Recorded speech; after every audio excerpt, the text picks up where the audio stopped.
অত্র জামিয়ার কিতাব বিভাগের তৃতীয় বর্ষের ছাত্র মোহাম্মদ মাহমুদুল হাসান। মঞ্চে আসছেন মোহাম্মদ মাহমুদুল হাসান। প্রস্তুত থাকবে ইয়াসিন আরাফাত।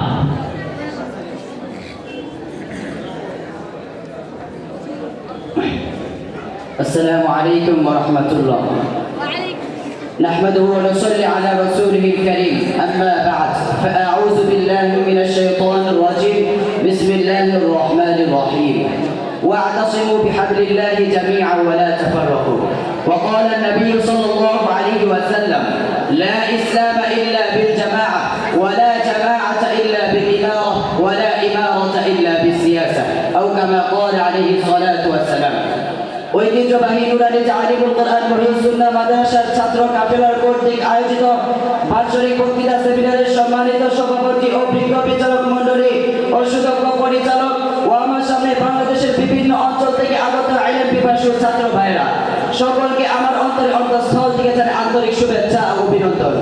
আজকের আমার আলোচ্য বিষয় সম্পর্কে আপনারা সকলে অবগত আছেন, তা হচ্ছে বর্তমানে বাংলাদেশে ইসলামী আন্দোলনের সমস্যা ও সম্ভাবনা।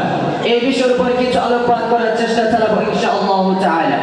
মুহতারাম হাজিরিন, আমাদেরকে সর্বপ্রথম জানতে হবে ইসলামী আন্দোলন কি। তা হলো ব্যক্তিগত জীবন, সামাজিক জীবন, অর্থনৈতিক জীবন, এক কথায় মানব জীবনের প্রতিটি ধাপে আল্লাহ তাআলার পক্ষ থেকে নাযিলকৃত বিধিবিধান প্রতিষ্ঠা করার মধ্য দিয়ে রাষ্ট্রীয় পর্যায়ে সুমহান ধর্ম ইসলামকে বিজয়রূপে অধিষ্ঠিত করার জন্য সর্বাত্মক চেষ্টা ও সংগ্রাম চালিয়ে যাওয়াকে ইসলামী আন্দোলন বলা হয়। যেহেতু সৃষ্টির জন্য স্রষ্টার পক্ষ থেকে দেয়া বিধিবিধান ব্যতীত সুখ, শান্তি, সমৃদ্ধি ও কল্যাণ অর্জনের কল্পনা করা যে অসম্ভব, তাই মানব জীবনে ইসলামী আন্দোলনের গুরুত্ব অপরিসীম।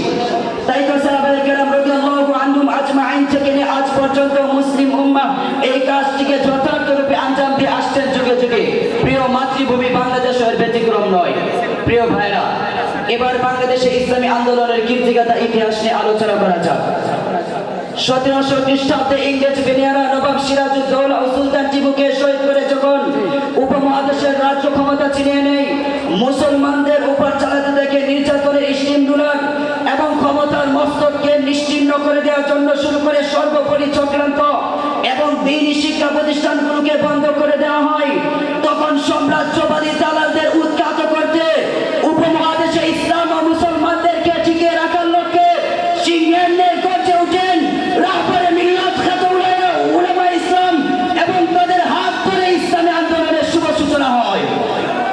সংগ্রামী ভাইরা, 1992 সালে শেখুল হাদিস আল্লামা আজিজুল হক রহমাতুল্লাহি আলাইহি বাবরি মসজিদ ট্র্যাজেডিতে অযোধ্যামুখী লাখো জনতা লং মার্চের মাধ্যমে সারা বিশ্বকে তাক লাগিয়েছে আন্দোলন গড়ে তোলেন, তা পৃথিবীর ইতিহাসে এক স্মরণীয় অধ্যায়।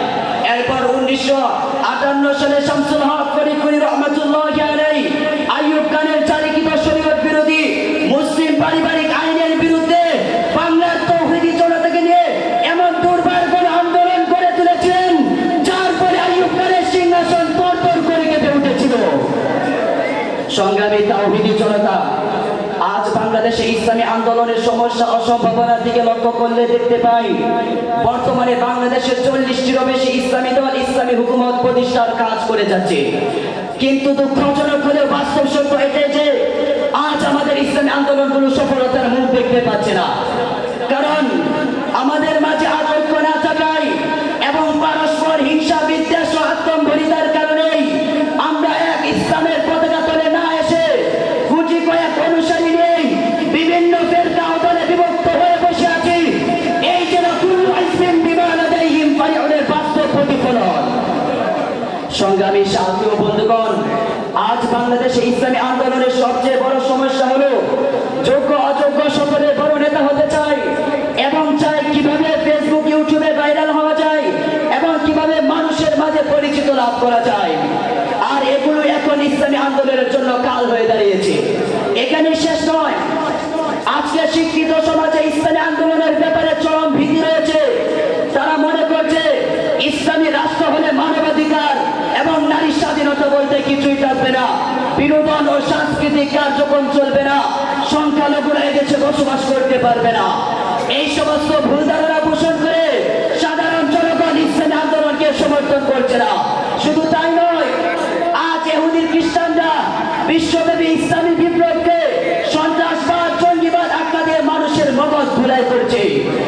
ইসলামের নামে অনিসলামিক কার্যকলাপ তথা মৌদুদিবাদ, কাদিয়ানি, শিয়া ও ভণ্ডপীঠের চক্রান্ত দিন দিন বেড়েই চলছে। সর্বোপরি বাতিল কর্তৃক ইসলামী আন্দোলনের বিরুদ্ধে হীন ষড়যন্ত্র ও ঘৃণ্য চক্রান্ত সফলতার প্রতি অন্যতম অন্তরায় হয়ে দাঁড়িয়েছে। কিন্তু আমাদের হতাশা হবার কিছুই নেই, কারণ আল্লাহ রাব্বুল আলামিন সুস্পষ্ট ভাষায় বলেন, লা তাকুনাতু মির রাহমাতিল্লাহ, তোমরা আল্লাহর রহমত থেকে নিরাশ হয়ো না, কেননা মেঘের আড়ালে লুকিয়ে থাকে সূর্য। সুতরাং আমাদেরকে ধৈর্য ধারণ করতে হবে, বাতিলের বিরুদ্ধে হুঙ্কার দিতে হবে, বিজয় আমরাই হব। কারণ আল্লাহ রাব্বুল আলামিন বলেন, ইন্না ফাতাহনা লাকা ফাতহান মুবিনা। সুতরাং সুস্পষ্ট কথা হলো, সকালে সূর্য উদিত হয় আর সন্ধ্যায় সূর্য অস্তমিত যায়, এটা যেমনি ভাবে সত্য আমরা বিজয় হব, এটাও তার থেকে বেশি সত্য, তার থেকেও বেশি সত্য। সংগ্রামী তাওহীদি জনতা, যদি আমরা আমাদের ইসলামী আন্দোলনকে সফল কাম করতে চাই, তাহলে সর্বপ্রথম আমাদের উলামায়ে কেরামকে সকল প্রকার হিংসা, বিদ্বেষ ও আত্মম্বরিতা হতে দূরে থেকে একনিষ্ঠ হতে হবে এবং একজন যোগ্য আলেমকে নির্বাচন করে তার নেতৃত্বে আমাদেরকে চলতে হবে এবং সাধারণ মানুষের সাথে সুসম্পর্ক বজায় রেখে তাদেরকে খুলাফায়ে রাশিদিন গণের কথা স্মরণ করিয়ে দিতে হবে এবং একটি ইসলামী মিডিয়া করে ইসলামের প্রচার প্রসার ঘটাতে হবে। মুহতারাম হাজিরিন, উপসংহারের বেলাভূমিতে দাঁড়িয়ে বলতে চাই, আসুন সকল মতানৈক্যের নিরসন করে ঐক্যের প্রাচীর নির্মাণ করে ওই সমস্ত সম্ভাবনাকে কাজে লাগাই এবং সাধারণ মানুষের সাথে সুসম্পর্ক বজায় রেখে সুবিধা ও অসুবিধায় তাদের পাশে গিয়ে দাঁড়াই। যদি আমরা এই সমস্ত কাজ করতে পারি, তাহলে আমি দৃঢ় বিশ্বাসের সাথে বলতে পারি যে অচিরেই বাংলার মস্তবে সমাসীন হবেন একদিন উলামায়ে কেরাম। বাংলার হাইকোর্ট থেকে ঘোষিত হবে ইসলামী আওয়াজ, বাংলার জমিনে উত্থাপিত হবে ইসলামী বিধান। খুদার জমিনে খুদার বিধান কায়েমে আমরা কি পারি না এতটুকু কুরবানি পেশ করতে? প্রভুর জন্য আমরা কি পারি না নিজেদের বুকের তাজা রক্তে রাজপথ সিঞ্চিত করতে? তবে কেন হে যুবক, আমরা এখনো নীরব হয়ে পড়ে বসে আছি? প্রিয় ভাইরা, পরিশেষে বলতে চাই, আমরাই হলাম আগামী দিনের জাতির কর্ণধার, আমরাই পারবো এই জাতির ভাগ্য পরিবর্তন করতে। জাতি আজ আমাদের দিকে তাকিয়ে রয়েছে, সুতরাং অযথায় আমাদের মাঝে আজ অযথায় মতানৈক্য করার কোনো প্রয়োজন নেই, কারণ আল্লাহ রাব্বুল আলামিন বলেন, ওয়াতাসিমু বিহাবলিল্লাহ জামিআ ওয়া লা তাফাররাকু। সুতরাং সুস্পষ্ট কথা হলো, যদি আমরা ঐক্যবদ্ধ হয়ে ইসলামী আন্দোলন গড়ে তুলি, তাহলে অবশ্যই বাংলাদেশে ইসলামী খেলাফত, ইসলামী হুকুমত প্রতিষ্ঠিত হবেই হবে ইনশাআল্লাহ। এই বলে আমি আমার সংক্ষিপ্ত আলোচনা শেষ করছি। নাসরুল বিল্লাহি ওয়া ফাতহুন করিম। আসসালামু আলাইকুম ওয়া রাহমাতুল্লাহ। মাশাআল্লাহ, জাযাকুমুল্লাহ। অসংখ্য